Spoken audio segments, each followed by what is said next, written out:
Well, gentlemen, good morning. Paul, Marc, Gabe. We're here to talk about the first step and start discussing the first step and see it from the mental point of view, because as far as I'm concerned, that's where the addiction lies. It's not in the symptom. The symptom's a reflection, a symptom of an underlying disease. So guys, you've all had experience in sobriety. Talk to me about your experience with the first step.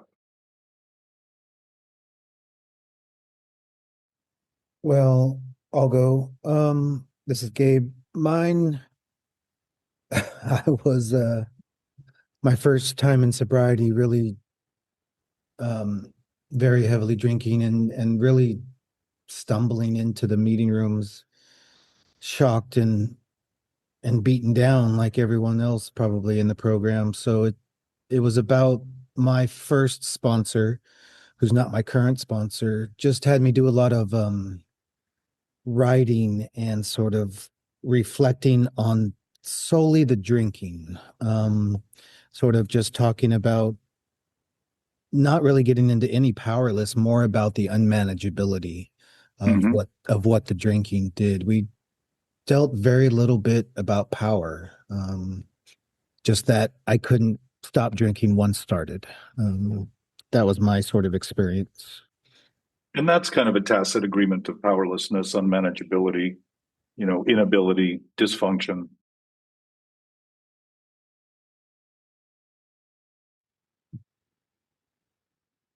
This sort of other words for it, as you're first stepping in. And so since then, Gabe, now you're 7 years sober. Yeah, working on 8. So how do you see the first step now? I'm powerless over everything in my life. Are you? It's just like what we've been discussing. But yeah, I feel like But you just made that statement.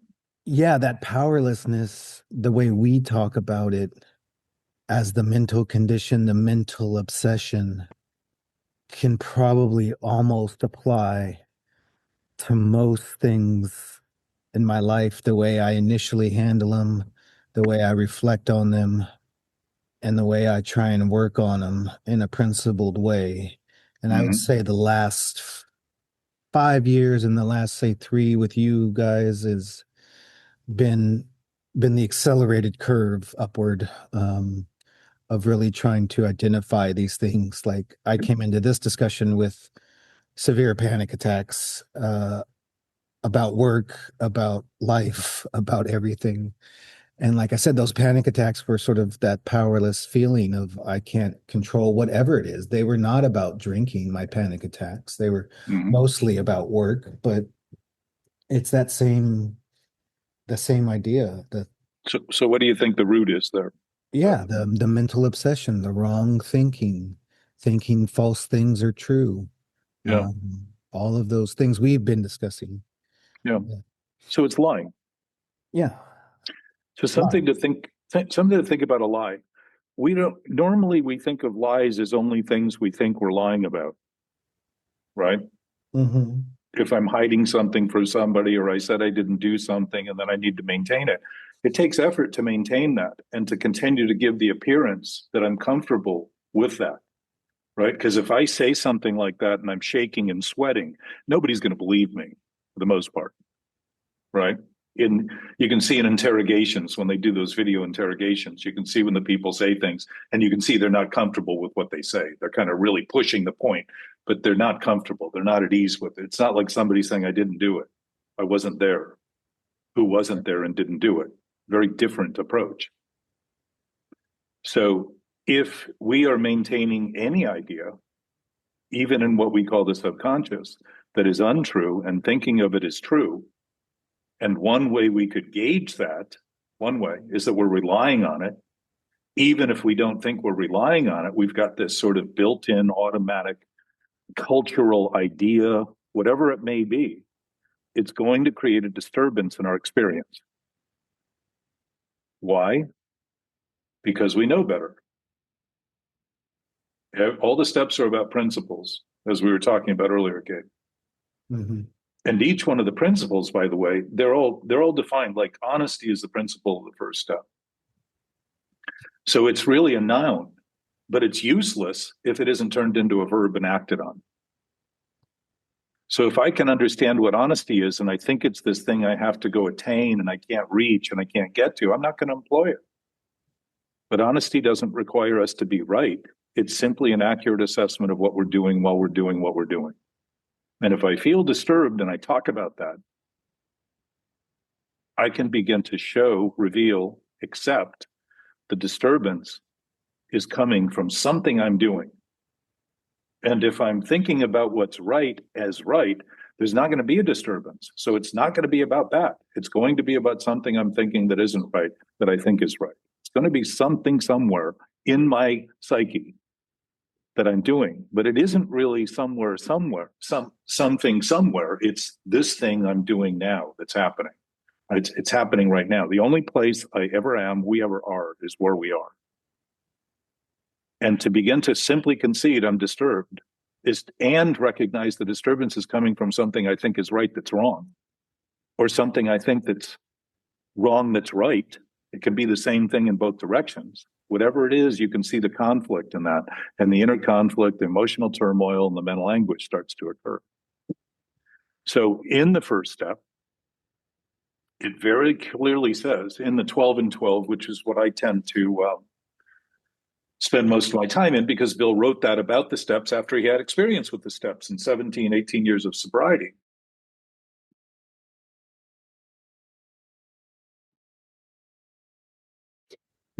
He said, try to control your drinking, keeping in mind what we have told you. He was talking to people who couldn't quite admit that they were hopeless, that the disease is fatal if we continue to operate on it. It is a suicidal tendency. And why would it be a suicidal tendency if it weren't a problem? And why would it be a problem if it wasn't a suicidal tendency? He's starting to talk about the fatal nature of this disease. But the disease isn't the symptom. The symptom is an effect of a cause. And that cause is the cause of all symptoms, of all compulsions, of all impulsivity, of all hyperreactive behaviors. All of them. Not just the one, which is why there's 100 plus different 12-step programs, probably even more than that. All catering to individual symptoms, but all based on the same disease of mentally obsessive thinking. Paul, drug addict and alcoholic, and also some other things as well. Like my experience was happened with alcohol and drugs first, and I think once I was able to see that like kind of wider picture that is all is about like the mental part, that it's not just about the drugs, alcohol, my experience with food that I just went through. Because I struggled with step one over there a lot. And I struggled with a lot over there to like getting honest and willing to go to any length.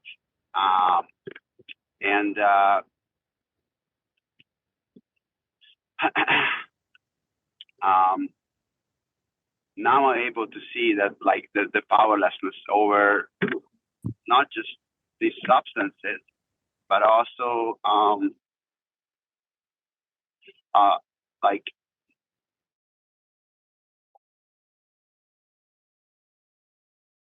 all this obsession, like all my obsessive thinking. But how can I describe this? That is, that isn't just the substance. The substance is created in my mind, and it's cunning, baffling, and powerful. And I haven't been able to see it before. How I'm able to see it more now. That Jack has been talking to me like 3 years ago. I've been sober coming up in 3 years, and I think Jack talked to me in my first time when you see me the same way how you're talking to me today, but like my level of understanding, it's totally different, and I needed to go through exactly the things what I went through to able to see today how I'm able to see, because I agree totally with Gabe,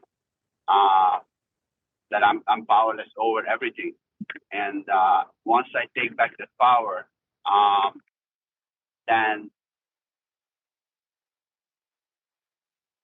it's I think the whole plan is like to be powerless, to stay powerless. But Jack, you also pointed out that I have a choice, and I love talking about the choice, the freedom of the choice, that I actually free to choose. Well, and does it make any sense to be free to choose condemnation and anxiety and depression and turmoil? Think about that. No. Love in its essence is the culmination of all principles, sort of like white light is the culmination of all colors. Gives us the absolute freedom to think about things as we do, how we want and what we want. And then we choose to think about them in ways that are depressing. I would say the first step is telling us that that is a suicidal tendency. And Bill says that people only seem to become honest and willing when they begin to recognize completely the fatal nature of this disease. It's not some, let me get the drinking out of the way and rush back into the life I thought I had, because part of the first step is we admitted we were powerless over alcohol, that our lives had become unmanageable. Father Bill W. in Austin says our lives weren't unmanageable when we were drinking, they were a mess. They become unmanageable when we stop drinking because we have no tools.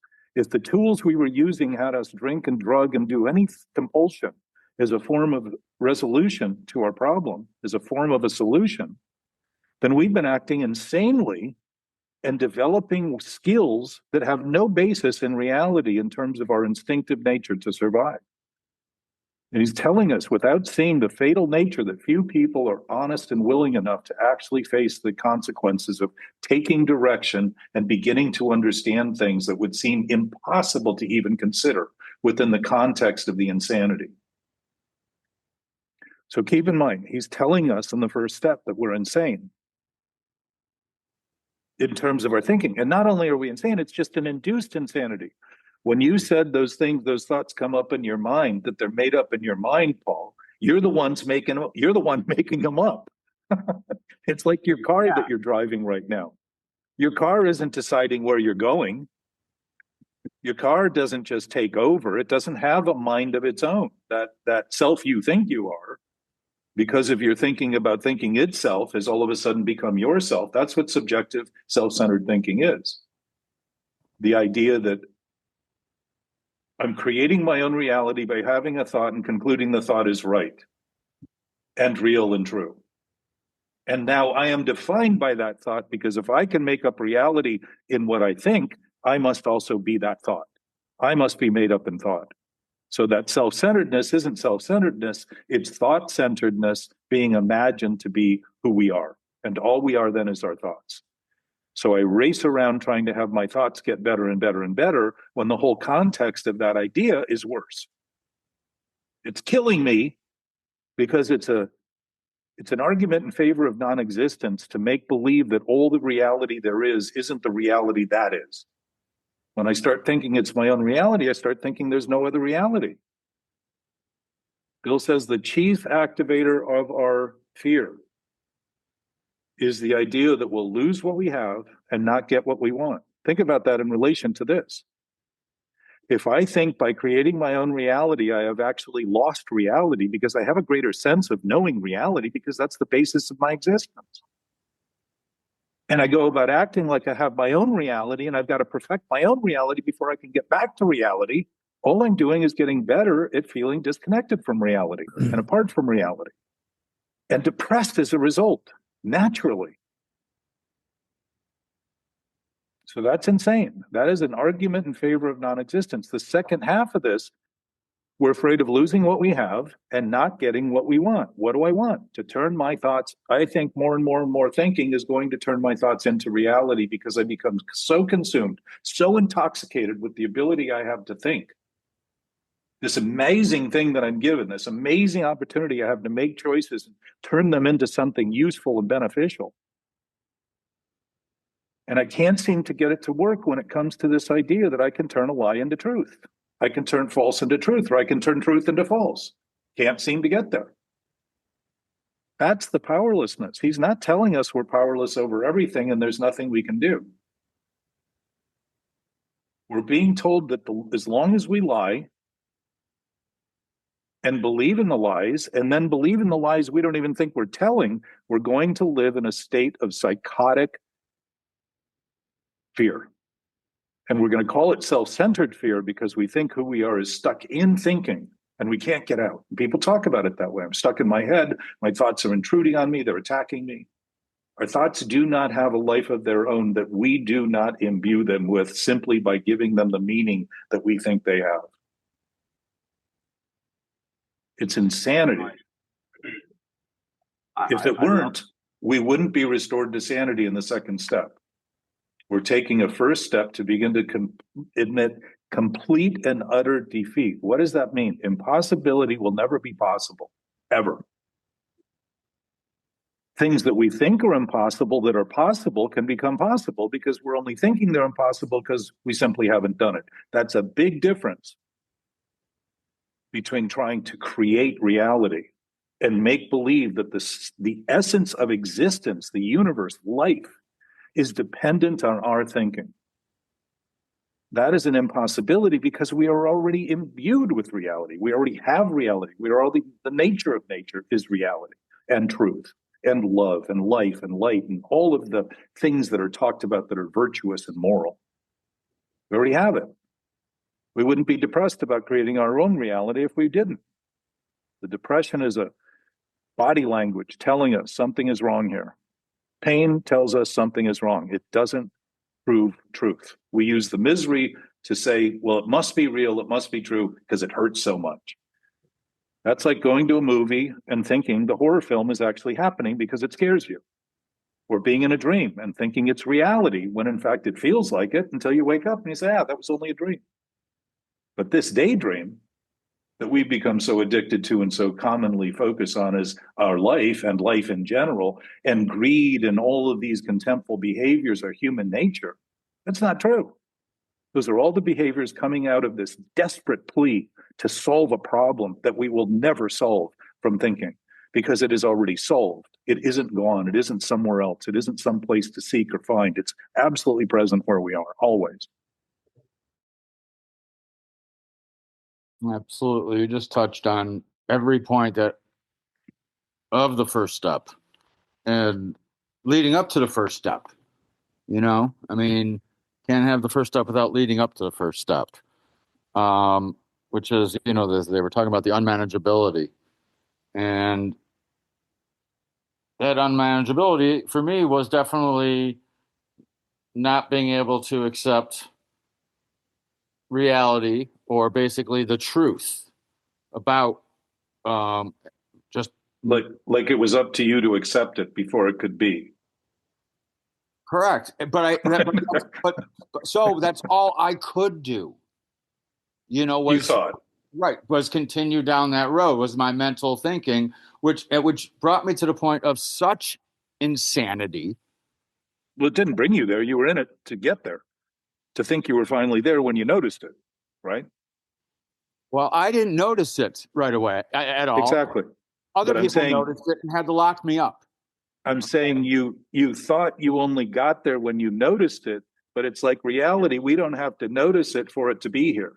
Correct. It was there the whole time. The principles on the evil side, which is live spelled backward or live spelled backward, are the same as they are on the virtuous side, the moral side. Seneca said that evil destroys even itself. Think about that in relation to addiction. The fatal nature of this has been killing people in hundreds of thousands of different ways for as long as human history has been written. All kinds of perverted twists of mentality have been used to justify the killing, maiming, torturing, suppressing, oppressing of other humans simply because of how they thought or didn't agree with what we thought, which would be the same thing effectively.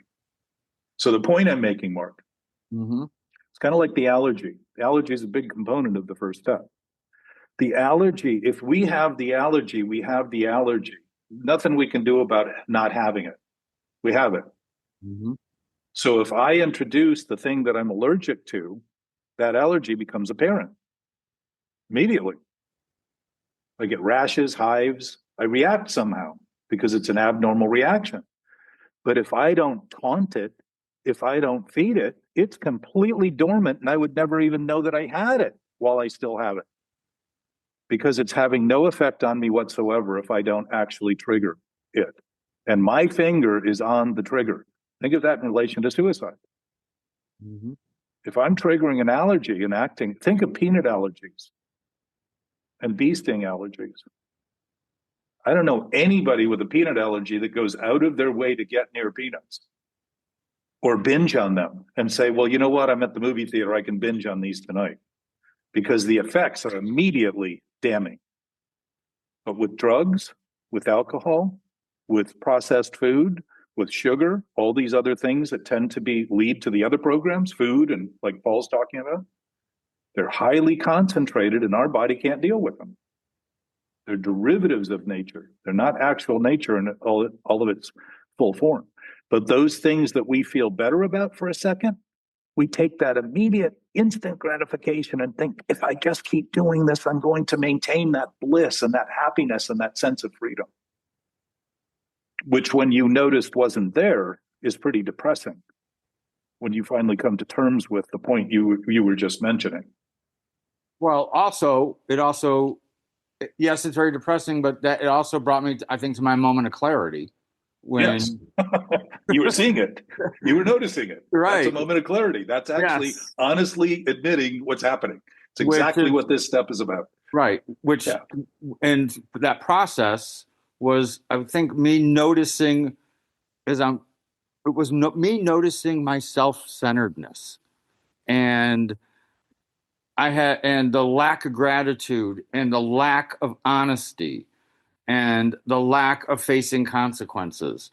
And at that moment, when I had that moment of clarity, for the first time, I think I stopped trying to save my ass and my face at the same time. Right.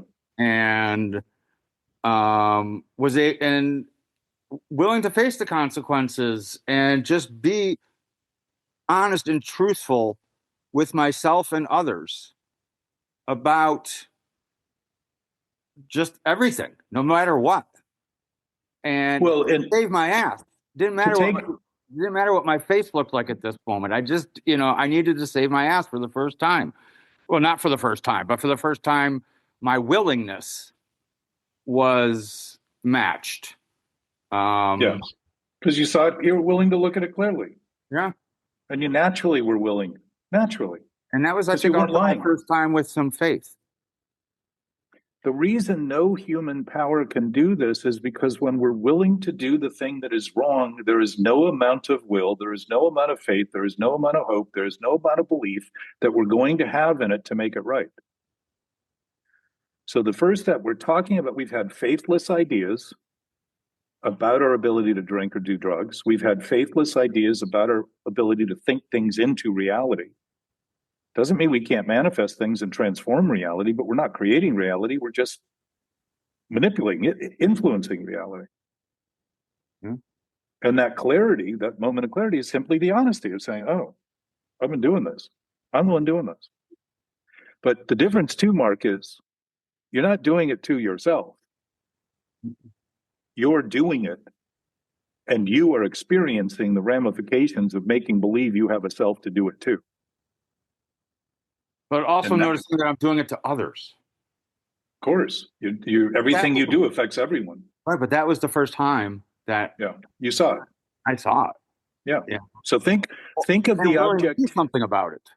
think of the clarity of seeing the self-centeredness, the subjective, isolated, me thinking that all that's happening is what I think is happening and that nobody's affected by it because I don't even think I'm affected by it because I don't even think I'm doing it. How much consideration could I have for others in that state of mind? So think of the insanity of that now. Again.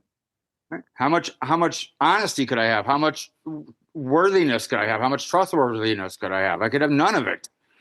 Well, you could have all of it, but you weren't thinking you did, and so you weren't acting like you do. All right. So this is part of the point of the first step too.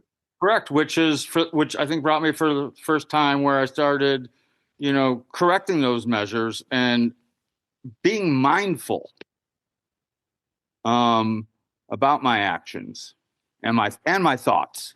And I would say I would redefine it as thoughtful about your natural mindfulness. Because part of the issue here is looking at the steps as principles. It means these principles are always intact. Even when you didn't notice what you were doing insanely, you thought you were sane. Why? Because for the nature of our nature to be our nature and to act unnaturally about it, we don't know how to admit that because it's insane to admit it. We're still coming from an insane perspective. We don't want to admit it. I'm the last one to say I'm insane. It's the exact same thing as utter defeat with alcohol. It's exactly the same thing because what's the defeat? The idea I can control and enjoy it. The idea that I can control and enjoy lying about myself will never come true, ever. Because the truth is, I already am. I am now, you are now. The I am is not I am thinking to myself, I am thinking about myself. The I am is that I am thinking. And where's the responsibility in that? 100%. That's why the self-diagnosis in the first step is important. Nobody can do for me the thing that I am only capable of doing because nobody has been doing against me the thing that I have been creating that's caused those feelings of being attacked by everyone else and looked at by everyone else and appear to everyone else to be somebody that's an idiot. Those are my worries when I'm self-centered in my thinking. My worry is always about how other people think about me and what they think of. And what I do with them is to try to be really nice because I want to buy them off and not have them actually say, something seems wrong. I don't want to hear that because it's all about appearance. Mm-hmm. Because if I am creating an idea that I am in control of reality by thinking about my thinking as conclusive and right and real and true in all ways, I don't have any room there for fault or for blame or for failure or for wrong at all. I got to act. Or for any light. Right. Exactly. For any light. It's the darkness of it, very good, is the absence of light and enlightenment and awakening and awareness and all those things. But it isn't an absence. It's only within the insanity of the thinking that I'm thinking it's absence because I am so intoxicated and consumed with the idea that it's my thinking that's my reality that I don't think there's anything other than that. That's the insanity of the first step in the mental terms. So top of page 53, we say, Gabe, we don't have power. Logic is great stuff. We liked it. We still like it. It is not by chance we were given the power to reason, to examine the evidence of our senses and to draw conclusions. What is that? Making choices, making decisions. That is a power we have. That is a thing that we have to control. It is the thing we're doing the whole time. It is the thing we've been misusing and abusing by making believe there was nothing else we could do. Then does that just say step one is we make bad choices? Well, we make the choice to make believe that all we are is what we think. So there's a lie. We make the choice to believe that our conclusions about thinking are true. If we were not able to contemplate our thoughts, think about our thoughts, this wouldn't happen. We would simply be operating like animals, and all the matter in the universe has substance. All of it. Lies have no substance. They only occur in the brains of humans. Humans are the only ones with multiple anxiety disorders. Humans are the only ones that kill each other or themselves, their own body, their own self of a body, wholesalely on a regular basis. Katie went to a funeral yesterday for a 23-year-old, somebody's daughter. I can't even, having lost my daughter at 43, to imagine someone's 23-year-old daughter killing themselves. It's just really difficult to sit with. And yet we're living in a social structure that these things have been happening for thousands of years, just like alcoholism had been happening for thousands of years, with no hope of any long-term solution.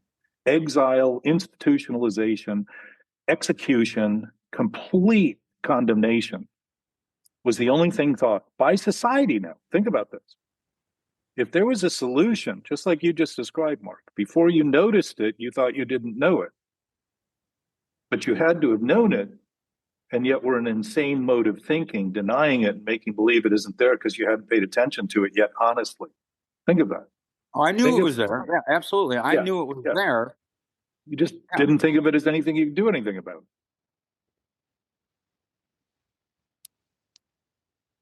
Or maybe we're willing. Correct. So think about the insanity that society, when we think about even, which creates even more of a, it's a horror show. Yeah, because then you start the worst horror movie. Beat yourself up for that and call yourself a loser for that, and then you got to escape from that. And it is the greatest present traumatic stress that can be created to make believe that we are the creators of reality, and as a result, have no other reality that's actually real. And now we are alone in the universe, don't feel like we fit or belong. Think of all the consequences, all things you hear people say. I don't feel like I belong. I don't know where to go. I don't know what to do. I don't know how to fit in. I'm trying always to fit in. I feel odd socially. Well, why would you feel comfortable in a society that comes to conclusions about possibilities that are impossible and impossibilities that they think are possible? The idea that alcoholics were completely written off was just a lack of understanding. It wasn't an impossibility at all. To come to terms with things honestly, look at what happens in the first, when I finally admitted that I may even have the disease, because I knew that my drinking certainly looked like a lot of what they were talking about, out of control all the time. As soon as I started, I would just, not every time, but enough. When I even suggested in my own thinking that I might have the disease, according to the definition I was hearing people say, all of a sudden I realized I'd been crazy thinking otherwise. And I started taking action. Immediately, called somebody and told them. Never talked to anybody about it before then. I always told people why I didn't belong rather than why I belonged in AA. So this division of leaving the first step and thinking we're powerless means we can't do anything at all. And we may be powerless over the results until we get really effective in our thinking and very efficient in our thinking. And then the probability of the results that we set out to get will increase because we start thinking intuitively. We will no longer be baffled. We will intuitively know how to handle situations that used to baffle us. What's the baffling? I kept returning to my thinking about my thinking about my thinking about my thinking as a source of solution, and just went on. That's the mental obsession. Just a circular, vicious cycle of making believe the insane thinking will one day win out and rule, when in fact insanity is an induced state in this regard by the individual suffering from it. They are the starters of it, just like with the allergy to alcohol.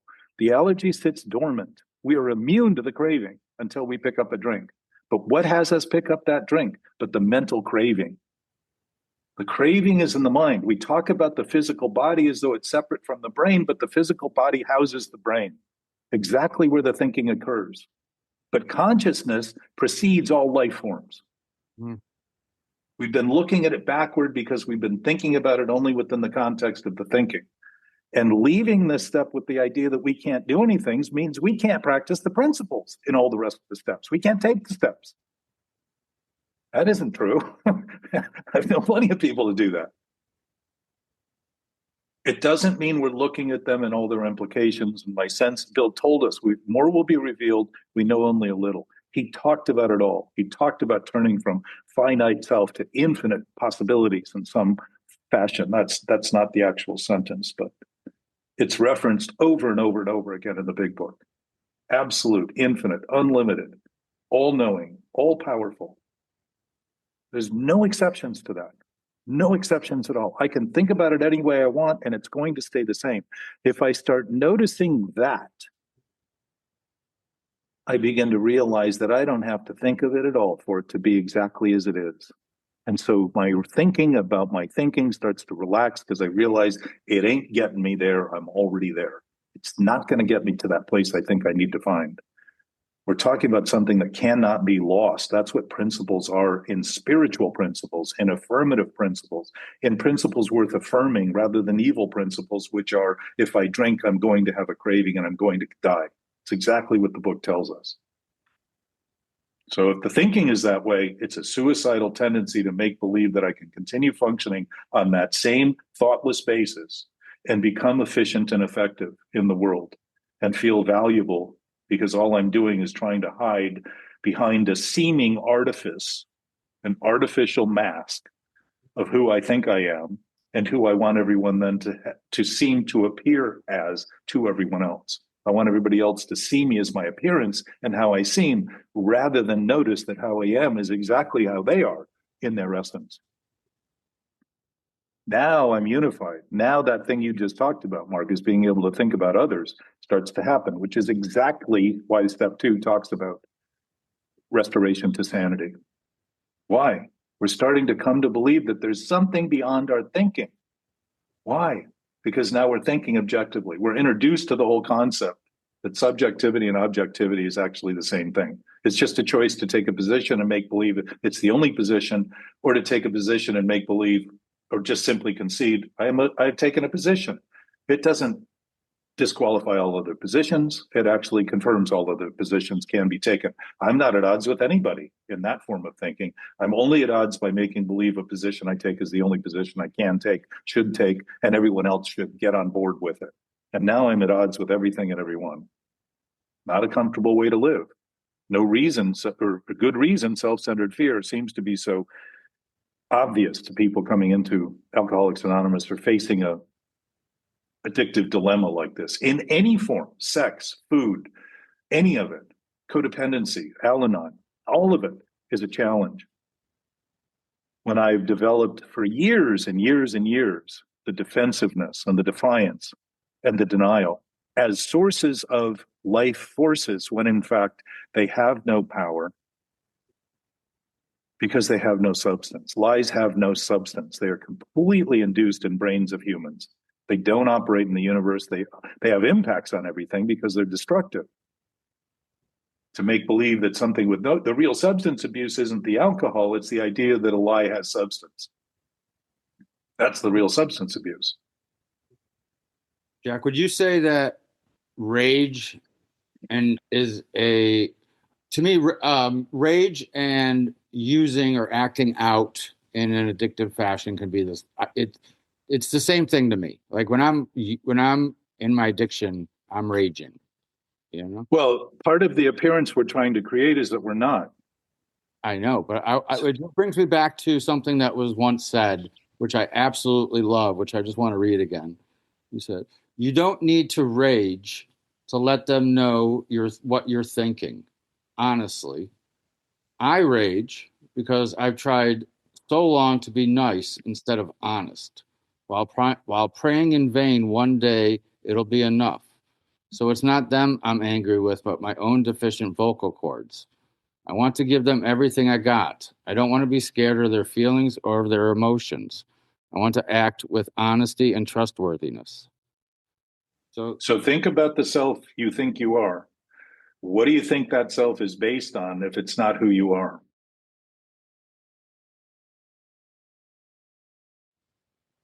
Ask the question again, I'm sorry. If you look at what you just described as your voice, where's your voice coming from? Your thoughts, right? How we think precedes our feelings and our words and our behaviors. Mm-hmm. If that self you're talking about and thinking about is make-believe and you think it's real, what do you think it's made of? If the nature of nature is love and enlightenment and awareness and thoughtfulness and inclusiveness, and all of a sudden we make believe who we are is none of those things, what's the basis of that self? What's the basis of that I just read? A lie. Okay, and what would the basis of a lie be? To someone who knows better, what would lying cause? Insanity. Okay, it is insanity, but what would it cause as an effect? To fear. Very good. Scared to death, Right. literally scared to death. Think about this. We talk about being scared to death, yet live to talk about it. Right. That's what I'm saying. Like that, when I, again, when I'm honest, I don't need to rage. I don't need to act out. I don't need to use. Well, because there's none of it there. You're not acting on a basis that's a lie that you're trying to feel better about. Right. The worst is gone. It isn't there. The potential for it's there, just like the potential to activate the allergy is always there. The allergy doesn't go away when we stop triggering it. Yeah. The craving doesn't go away when we stop. The craving goes away when we don't trigger the allergy, but the craving will always come with the allergy, just like the obsession will always come with the lie. Always. So for us to think that I can keep lying and what I need to do is develop a way to live that feels better all the time is to have a new addiction. What's the new addiction? I got to work out more. I got to eat better. I got to do meditation more. I need to do more push-ups. I need to do this. I need to do that. I need to do all those things. Mm-hmm.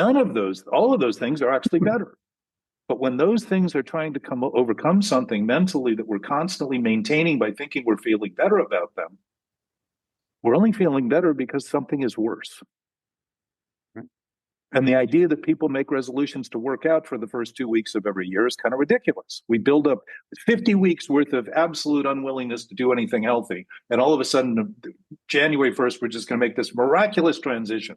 Nobody ever does it. Why? Because the mentality isn't being addressed. It isn't being looked at. It isn't being seen. It isn't being talked about openly. It's there. We know it's there, or we wouldn't feel bad. We wouldn't feel wrong. We wouldn't feel less than. We wouldn't feel disconnected. That's what I'm saying. That just really describes like being trapped in addiction to me. Yeah. Yes. The chief activator of our defects. Now think about this. If we have a defective self, all the characteristics and personalities of that defective self are the character defects. What are the steps about? We're eliminating the character defects. How are we eliminating them if we keep maintaining the self and think that we're feeling better about it because we're taking better action? We're obviously getting better, but we're also maintaining the idea that this thing that's worse is still there and still real and still needs to be crushed and still needs to be let go of.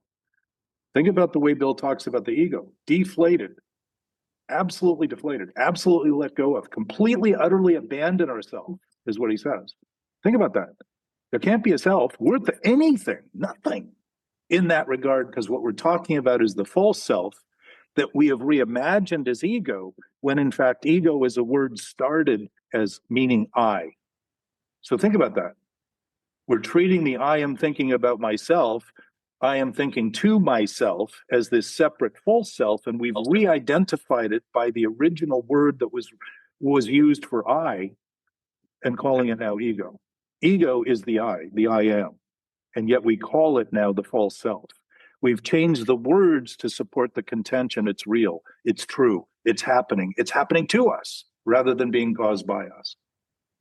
The chief activator of our defects has been self-centered fear. What would that fear be filled with? But hostility and anger and uselessness. The longer I use it, the more and more I hate the self I think I am, because the self is based in hate. The whole thing is hatred. And I'm trying to act nice because I'm fucking seething inside my experience. And I think being nice, all of a sudden I'm helping people get worse in the name of being nice. And society's doing this in mass now. We're treating symptoms, not the cause. We're not talking about this openly while we can.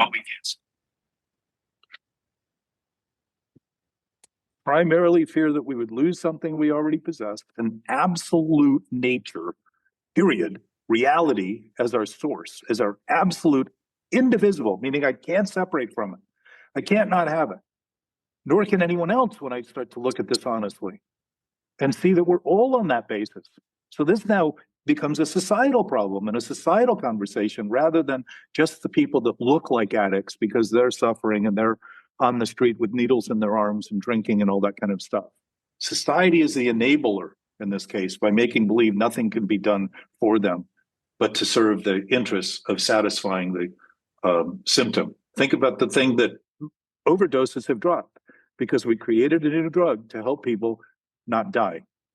So what do? Keep using drugs. We've helped them become more and more confident with their drugs, making sure they have this thing, Narconon or whatever it's called, to save them at the last minute. That's what society comes up with.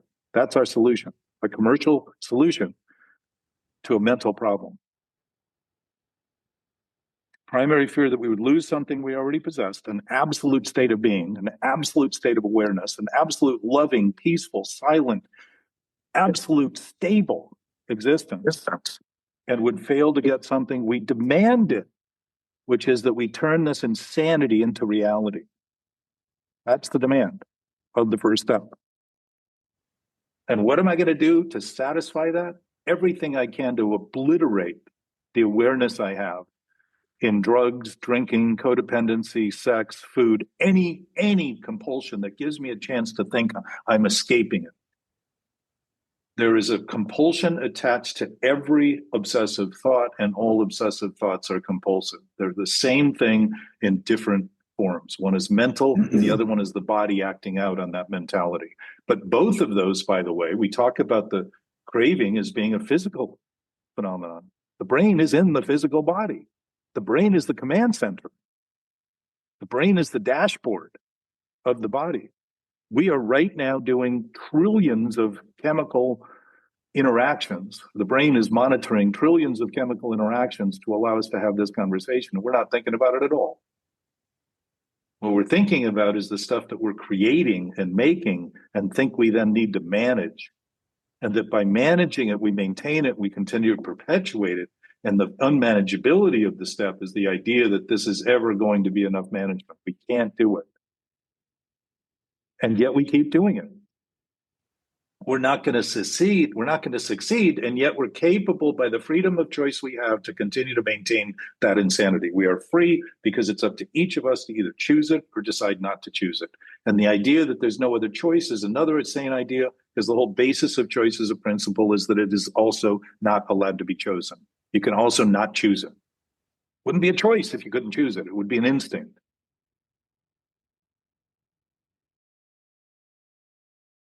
The other aspect of that is that our instincts are designed naturally to serve the interests of our body, to favor our human experience, including our mentality, our well-being, literally our well-being. And when I'm thinking from an insane point of view, suicidal thoughts, I think now my instincts are completely opposite, just like I think a lie could be true. It's the same basic construct now. All of a sudden, immorality becomes moral. Misunderstanding becomes my only understanding. Misperception becomes my perception. And I think of those things as real. And I fight for them. And demand people begin to understand me. You don't understand me. If I'm insane and somebody understands me, they are insane trying to understand me. That is not healthy. That is not helping me. It's just reinforcing the idea that there's some truth in what I'm saying, because now I've got another voter.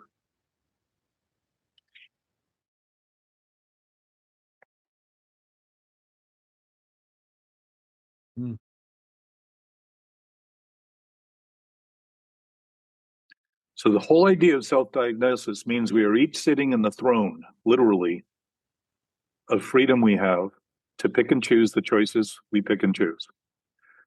And I would suggest that even in the insanity, it shows us very clearly how free we are to make choices that make no sense and to consider them to be sensible, and to make nonsense and try to justify it as usable and functional. The only benefit to it is the potential to learn, to notice, to grow, to become familiar with it so it can be identified as quickly as we think of it, rather than 6 months later or a year later, when, as the book talks about, those strange mental blank spots this thing that I've developed so much at trying to ignore what's happening and thinking that that's the sole source of my life and purpose and satisfaction. And all of a sudden wonder why I'm at a bar or with the needle in my arm, snorting coke, dropping a drug, popping, sniffing, snorting, whatever it is, puffing, huffing. Go ahead, Paul. Oh, not much. Like I I love talking about like once I get this step one really, and I spend some time learning to live in reality, and then I drive myself back to pick up again, knowing what I know and believing that maybe not. Maybe I don't even have to believe in that, but that's my experience.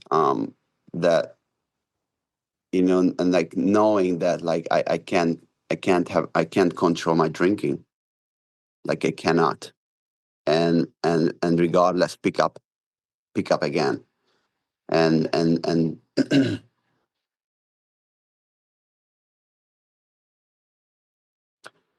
believing You were all, you were the those controller. lies. You were the controller of the out of control. Yeah, and like it's interesting because I never wanted to be never wanted to be controlled. Like my liquor consumption for sure, but like also, I remember coming in and like it says on like go if you don't think you're not an alcoholic, go out and have one or two drinks or one drinks and stop. I never wanted to stop on one drinks, never. But part of the thing that's said in addition to that too, Paul, is go out and have some drinks while considering what we've told you. Yeah, and that's when I stopped. Yeah, because you begin to look at it.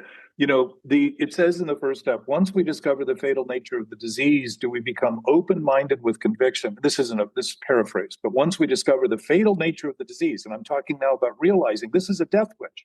This is suicide in action. This is a request not to exist. This is a quest to shorten our lifespan. Once we discover the fatal nature of the disease, only then do we become open-minded with conviction and as willing as the dying can be to start listening and taking direction and start to actually engage. Why? Because we think we're alone, and that thinking is the definition of reality. And since we're the ones causing it, we feel like we're separated from everyone and everything else, and that nobody can listen because we don't even hear. We're not even listening.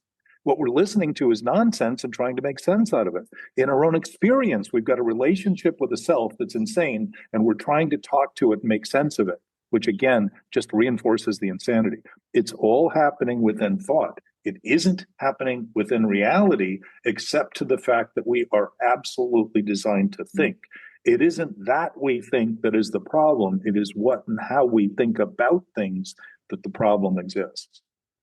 That's where all the debate comes from. That's where all the conflict comes from. That's where all the righteousness, the indignation, the homicidal behaviors, suicidal, homicidal, assaults, all that stuff that happens between people, because that anger that Marc was talking about becomes so, all of a sudden, the idea that we're hiding it disappears, and the idea that it's there, we are sure is responsible, everyone else's responsibility and not ours. To look at these steps as principles is to start to see that our nature is responsibility. Accountability is a choice we have. But our nature is responsible. If it weren't, we would not feel guilty and ashamed for the things we're doing that are wrong. And those tend to be two words that seem to be simultaneous with one another that people feel.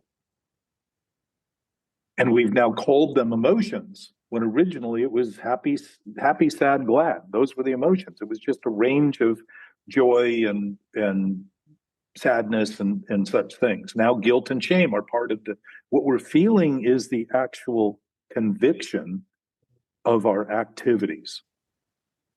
The actual awareness that we are guilty for this and that we are ashamed. We would not be ashamed if it were the only thing we could do. Addiction is the idea that there's nothing else we can do. And that whole premise, again, is faulty. Just like we're going to turn something false into true, that is a breach with reality.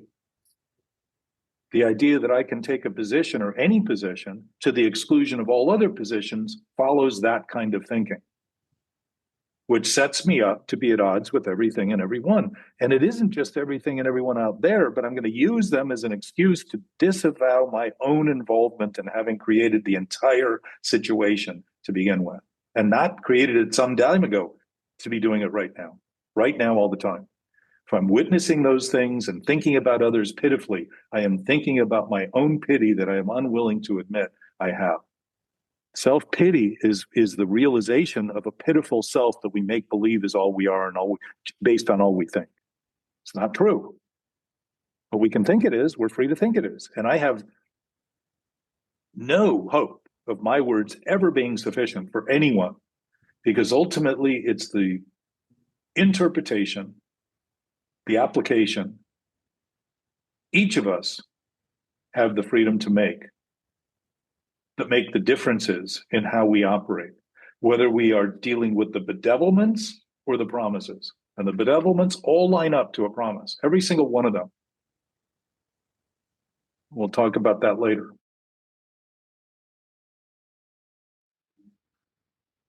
I mean, So that's about an hour, and I want to check on time for everybody. That's it's a great start. Yeah, I think. Really. Any points that are pressing that anybody wants to include? And I hope this isn't the last time we do it, but no, I think it's I love that Marc, I mean, like the whole emotions comes up now. It's the feelings and the emotions, that it's like it says, like elimination of the drinks or alcohol is just the beginning. And then now yeah. and now I got to, like, now what I gonna do about those? Because now, Yeah. like, I use alcohol at this point as a substance to numb those feelings and emotions. Mm-hmm. And like technically my part, I used some other things too. Like, okay, what else? What else I have? What else? And then, like, like putting down all these things to acting out on it. Because at the end of the day, like, those feelings, that's the question. What am I going to do about it? Like those emotion built, that like it's going to build up, and what am I going to do about it today? I mean, that's pretty much it. Even more present in terms of discussion is, what are you willing to do about it now? Yeah. And I would suggest that what you're willing to do about it now is what you're doing. And to begin to see that is to no longer be at odds with trying to think we should be doing something else, but beginning to simply settle into the fact that we're the ones doing what we're doing while we're doing it all the time. A lot of assurance in that. It can be disturbing to start looking at that, but the disturbance is never going to be greater than trying to pretend you're not for the next 10 or 15 years. Trying to, wrap this up brings me to, I think, the difference that I've always talked about between this time and all the other times, was this time I was able to put down the desperation and hold on to the willingness. And that's how you sort of make it through, which also reminded me of, that, staying in that noticing that self-centeredness, and telling myself all the time that the world does not revolve around me, and using the serenity prayer. Well, the world actually does rotate around you. And it rotates around the sun, and we're all on it together. Yeah. It's not you alone. We're all on it. So when you think about the simultaneous nature of all those occurrences, in your thinking alone, nobody else is there but that idea you have of you. Nobody's with you The in world that. revolves around all of us, not Yes. just myself. Yes. But it's all the myselves it revolves around, regardless of how we think, Myself is the point. Right. Yeah. So somebody can be in their absolute stupor of insanity and drinking, and the world's still revolving, still doing what it's doing. And coming to terms with that is starting to see that this is about principles. Paradoxes seem different, backward to us, dying to live, surrendering to win. That all seems backward because we've been thinking backwards so long. Paradoxes aren't paradoxical when they're seen accurately. They're actually revealing the accurate nature, giving away. Think about this. We give it away to keep it. Well, within the paradox, that would mean if I give it all away, I get to keep everything. That's what we have. That's the nature of our nature. We already have everything. We've already been given everything. The question is, what with my body am I going to do about that? How am I going to express that?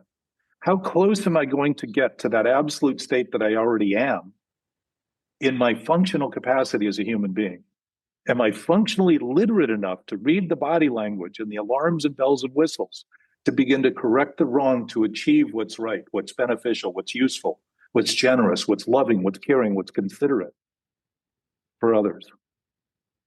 Do I become a great example of reinforcing all the insanity of anything other than reinforcing all the insanity?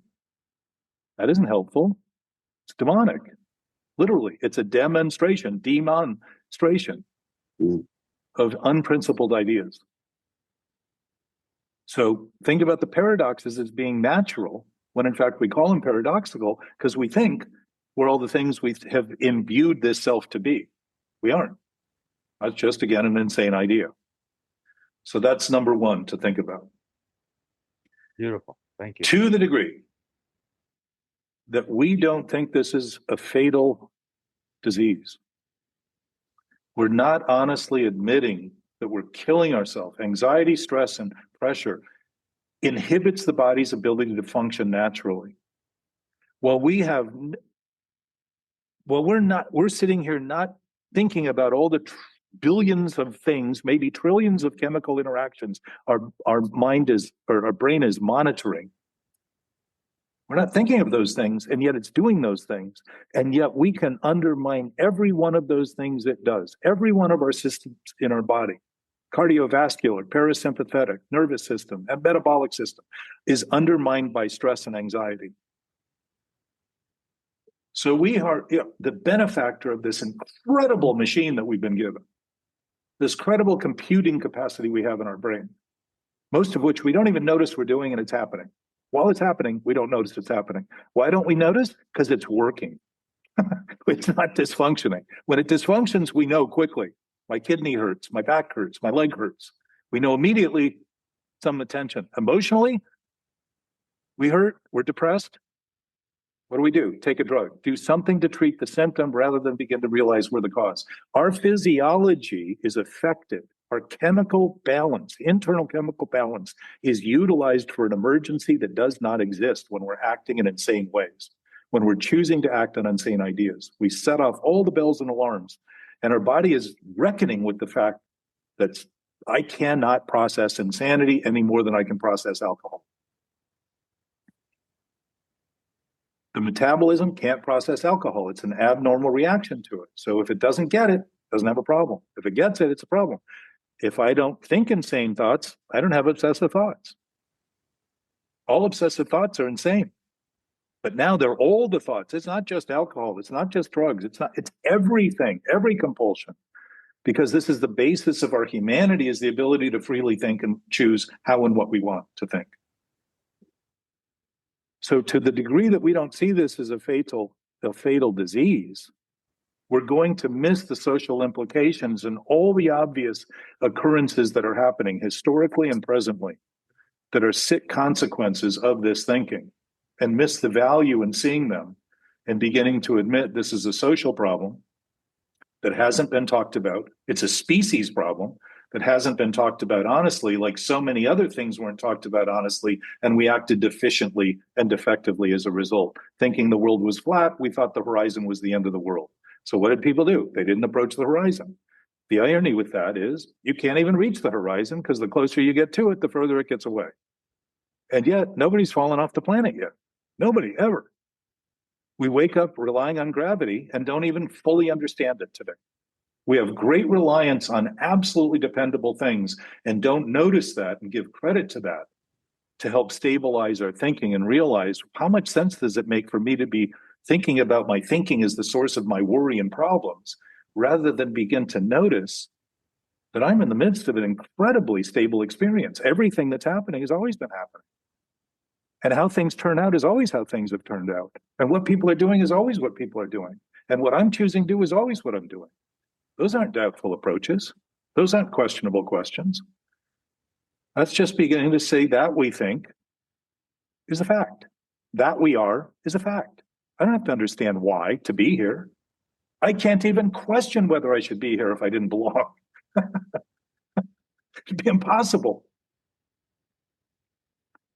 So it's a chance to begin to look at the fatal nature is that any suicidal tendency, any compulsive thought, any obsessive thought has a compulsion. No compulsion is healthy. Mm. And as a result, we're shortening the lifespan we have. But worse than that, we're affecting the DNA of all the subsequent generations by not allowing it to reinforce the strengths that we have, but try to deal with the insane ideas we have about weakness and vulnerabilities and depression and all of the things that we're doing that are unhealthy. And we're functioning. If you look at society, many of the solutions we come up with about 30 years later have devastating consequences. Weed killers was one of the most recent, big ideas that seemed to be so acceptable and everybody was fine. And people were dying as a result. Promoted as something perfectly safe. We've done that historically through humanity, come up with these big ideas that nuclear power plants, they run for 25, 30 years.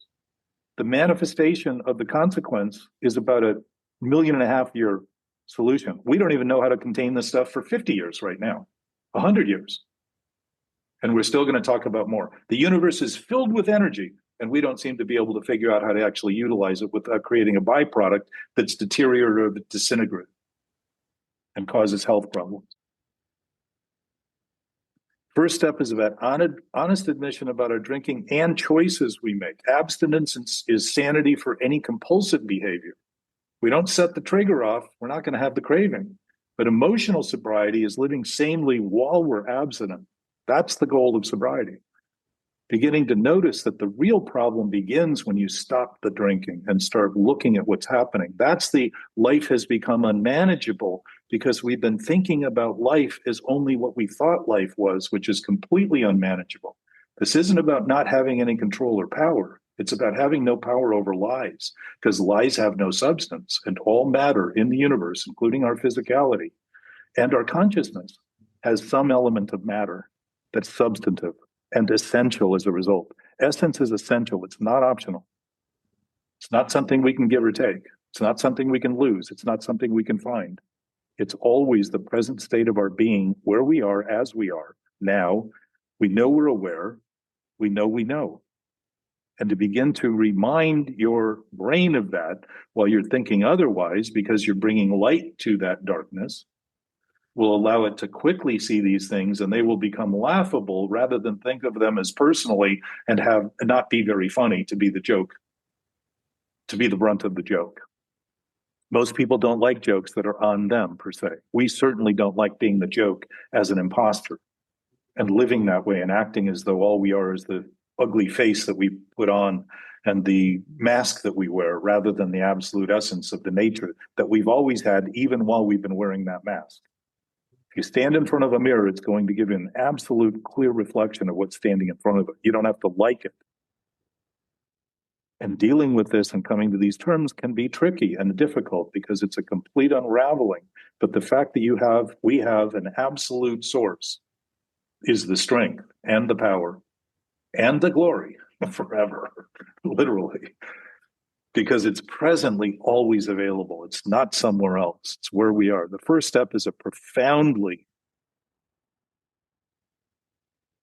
powerful potential to begin to notice what's actually happening rather than ignore it and wonder why you feel stupid and like an idiot.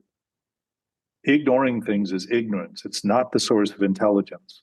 Awareness that we have is the source of intelligence. Sensitivity is the source of intelligence, of awareness, and awareness is the source of intelligence. To think we're oversensitive is a mistake, because oversensitivity just means we know more.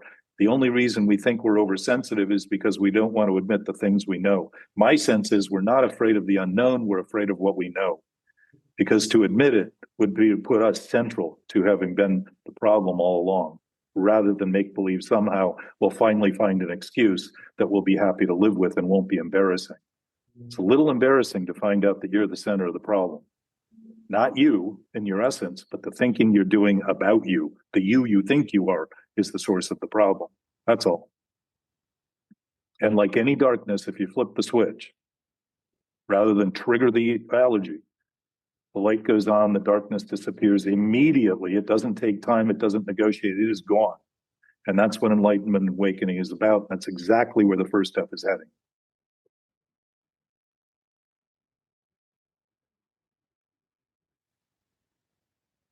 Any mas? No mas, no mas. No mas. Okay. Great start. Love you guys. I really appreciate your participation and all the time we have spent. Paul, from the beginning, we've talked about this, right? Yep. Yeah. And coming to terms with it, my sense is humans haven't discovered anything greater than what they've been thinking that was wrong, that they finally stopped thinking. And then the awareness, like you described, Marc, becomes obvious. You don't even need will. The will is that I can think sanely. Think of the third step now. Made a decision. We're starting to think in insane terms. We can make a decision worth making that's actually going to produce results that we can expect, rather than things that'll never happen and keep wondering why our expectations are dashed and our hopes are vain and all that stuff. They are vain. The expectation should be dashed. They're insane, based on ideas that are completely illogical and make no sense. Anyway, thank you, gentlemen, very much. I obviously appreciate being able to do this with you. And Thanks for the invite, Jack. You're welcome, Paul. I'm glad you were able to make it. I know you're driving, but sounds like you may be home now. Yes. Yeah, your voice is a little stronger. We're going to do this for the second step next month at some point, I'm predicting. Yes. And just continue through the year. And also any interim discussions off of this that could be helpful to anybody listening. Let's have those. For absolutes. What's that? For absolutes. That would be great to go through, like, the honesty, purity, unselfishness, and love. I would love going through like each, maybe after we go through the steps.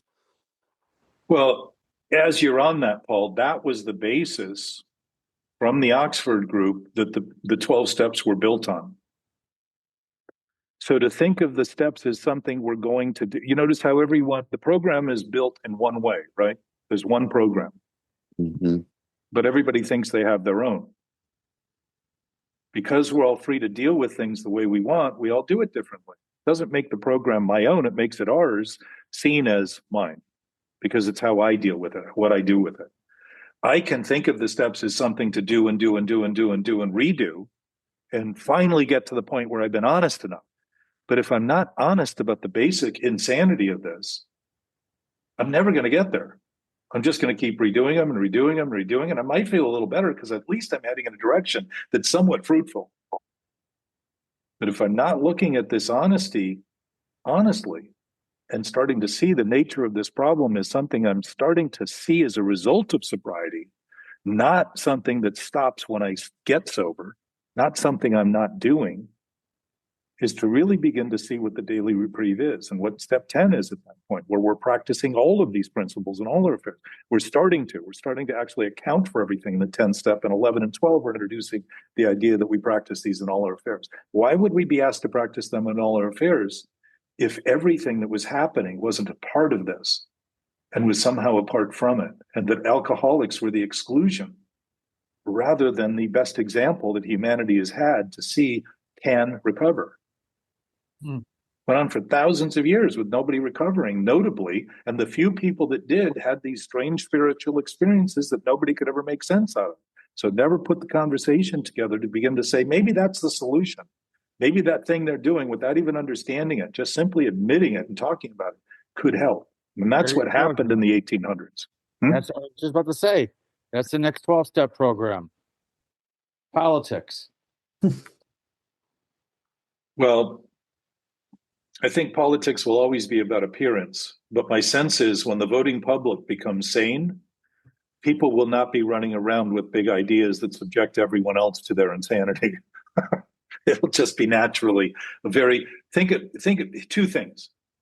Reason we're anonymous in this is because the guiding principle of the traditions that are the cohesion, the unity of Alcoholics Anonymous are the traditions. And an anonymity is the underlying principle. And anonymity isn't about being separated because we're unknown. It's about seeing that faceless, personaless, characterless essence is the essence of this absolute nature that we share. So the other one that's interesting is that anarchy, in its essence, is love. Because in a loving society, there are no rules needed because people act in behalf of the betterment of everyone rather than their own seeming exclusive needs. Within the insanity, our desires, Buddha talked about this, our desires and the insanity of how we think things are, when we reverse the thinking, we reverse the instincts, we think our wants become needs. And now that car I want it's like air. It's like food. It's like water. I got to have it. I got to have it at all costs. So what are those costs? Immorality, unethical behaviors. Spend more than I have, make more than I should because I'm corrupting the process to get that money, to get that thing that I think I need. It becomes a need rather than a want. Completely devours the concept of desire as being desirable. That's why I said at the beginning, I think what we do is much more than just in addiction. I think the things we discuss. It's an addiction to thinking, and that's the core addiction.